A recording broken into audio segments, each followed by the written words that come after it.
पुणे विद्यापीठातील एमबीएचा पेपर फुटला आहे। पेपर फुटल्याने परीक्षा पुढे ढकलण्यात आली। आता 26 डिसेंबरला परीक्षा होणार आहे। पुणे विद्यापीठातील एमबीएचा पेपर फुटलाय। पेपर फुटल्याने परीक्षा पुढे ढकलण्यात आली आहे। आता ही परीक्षा 26 डिसेंबरला होणार आहे। पुणे विद्यापीठातील एमबीएचा पेपर फुटलाय। पेपर फुटल्याने परीक्षा पुढे ढकलण्यात आली आहे।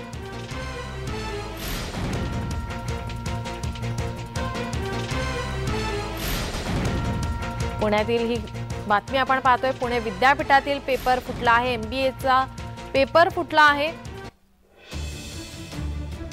आपले प्रतिनिधी रोहन आपल्या सोबत फोन लाईन वरून जोडलेत। रोहन, काय अधिकची माहिती?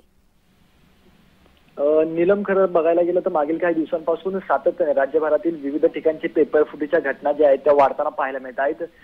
काल पुणे विद्यापीठाच्या एमबीएचा लीगल सिस्टम्स ऑफ बिझनेस नावाचा जो विषयाचा पेपर आहे तो पेपर आयोजित होता, परंतु काही काळ आधीच म्हणजे आदल्या दिवशी रात्रीपासूनच जे ते पिंपरी चिंचवड भागामध्ये हा सगळा पेपर फुटला, व्हायरल झाला। सोशल मीडियावरती हा पेपर गेल्याची माहिती विद्यापीठाला मिळाली आणि त्यानंतर विद्यापीठाने तात्काळ हा विषयाचा पेपर जो आहे तो पुढील काळासाठी म्हणजे 26 तारखेपर्यंत जो आहे तो पुढे ढकललेला आहे।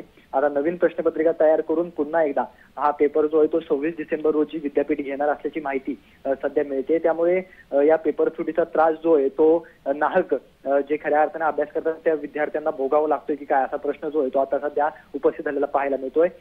शिक्षण मंडळाचे परीक्षा मूल्यांकन मंडळाचे राजेश काकडे यांनी याबाबतचं अधिकृत पत्र जे आहे ते आता जारी केलेलं आहे आणि 26 तारखेला जो आहे तो या विषयाचा पेपर नवीन प्रश्नपत्रिकेसह होणार असल्याची माहिती सध्या मिळते। नीलम, रोहन, पेपर कसा फुटला यावरती काही तपास सुरू आहे का?